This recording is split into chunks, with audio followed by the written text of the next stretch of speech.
really won't give up fighting the witch. Then his own voice spoke back to him in the quietness of his brain. If he was not the king, Alvin would be the king. And Hiccup knew what that meant now.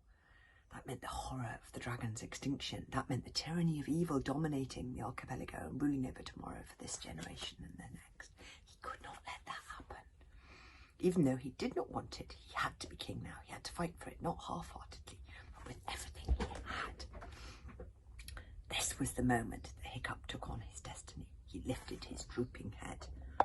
Sorry, camera's a bit wobbly. I will never give up fighting you, even though it is too late, even though all is lost, even though it is impossible. Never, never, never.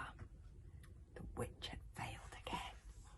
Never give up fighting, says Witch. Leave him down even longer, yelled the witch, quivering with temper. Leave him for 8 minutes. Look, she's so angry.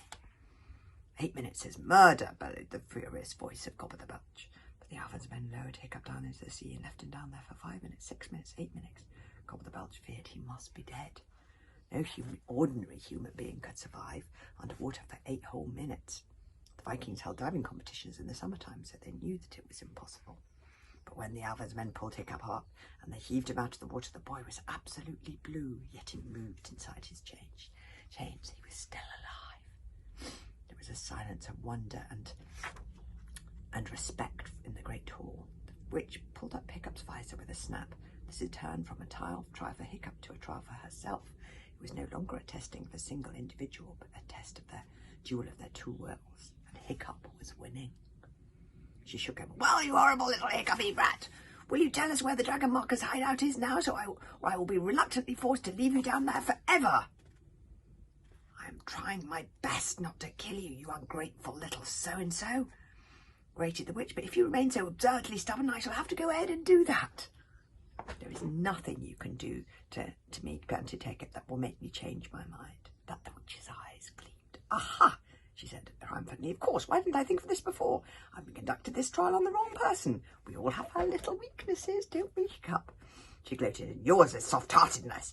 You care more about other people than you do for your runty self. So how about we throw this box containing your dear little bog burglar friend into the water instead of you? At last, Alvin felt that his mother was thinking along the right lines. This is why you will always be weaker than I am, Hiccup. Kamikaze is a very good friend of yours, isn't she? And though she is a great little escape artist, even she would not be able to get out of a box wrapped in chains and thrown into the sea. She is not a magician after all. Tie a rope around the box and throw it in the water. 6 burly elvesmen threw a rope around the box with Kamikaze's voice shouting, Stay strong, Hiccup! Don't worry, I can get out of this! Don't betray everyone on account of me! Oh, this is so moving, they're being so brave! Think of something clever, Hiccup, begged Gobber. I will haul out this box, Hiccup, said the witch very, very patiently, the minute you tell me where the Dragon Marker's hideout is. For the last time, will you tell me where it is?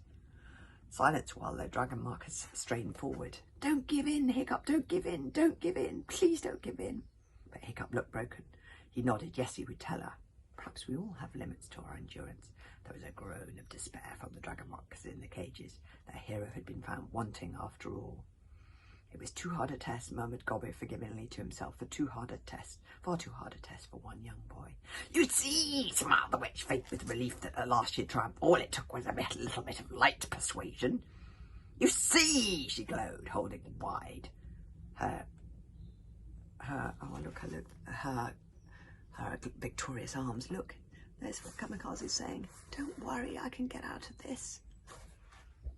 And he's saying no. The boy is human after all. Just a poor squiggly worm like the rest of us. Now, talk, yelled the witch. It appeared that Hiccup was coughing too much to talk. Show me on the map, yelled the witch. Show me on the map where the Dragon Marker's hideout is. Hiccup tried to indicate with his head where the hideout was on the map. He's too exhausted to talk. Untie his arms for the chain so he can point, snapped the witch in a further fever of impatience. No, said Alvin. The witch ignored her son.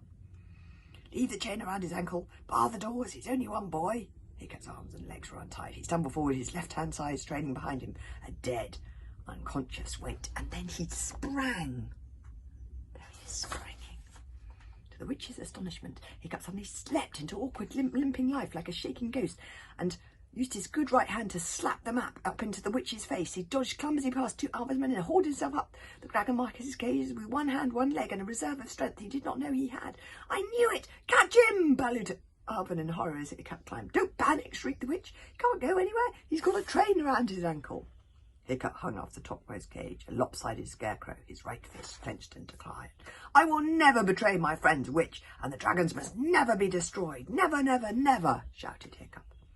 All around the edges of the room, the Dragon Marquis burst out cheering, "Never, never, never! Hiccup, Hiccup, Hiccup!" The witch gave a shriek of fury. "But we can still kill him. Alvin, you were right. Forget about the politics. Kill them all. Kill everybody. Shoot, shoot, shoot your arrows. Shoot him down." With a cry of delight, Alvin gave the order, drew out his own longbow, ready to shoot. But he was too late. Hiccup looked down at the Snortlout.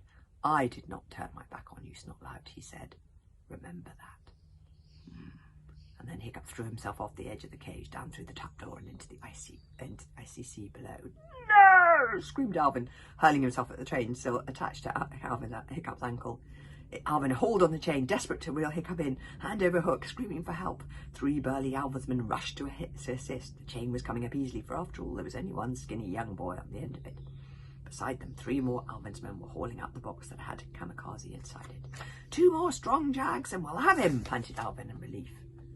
But Kamikaze's box came up first, or rather the remains of Kamikaze's box. "Hooray! Look, she's escaped." The little blonde escape artist made her most daring escape. The padlocks and chains were broken, the dripping wood was slit open wide, smashed to pieces by some great mystery force, and there was no Kamikaze inside. The little blonde escape artist has made her most daring escape. "No!" howled the witch. "Where has she gone?" And then the chain that was supposed to have Hiccup on the end of it jerked once, twice. It was as if Alvin and his Alvinsmen were out on the open ocean, fishing for mackerel, and the line was suddenly taken by a gigantic shark. The train was wrenched back with such ferocity that it heaved all 4 warriors off their feet and up into the air, and dragged them right to the edge of the trapdoor. "Take this train!" screamed Alvin hysterically, leaning so far backwards that he was practically horizontal to the ground. More and more Alvinsmen joined the end of the chain, heaving for all they were worth. To the onlookers, it looked like an almost mystical tug-of-war.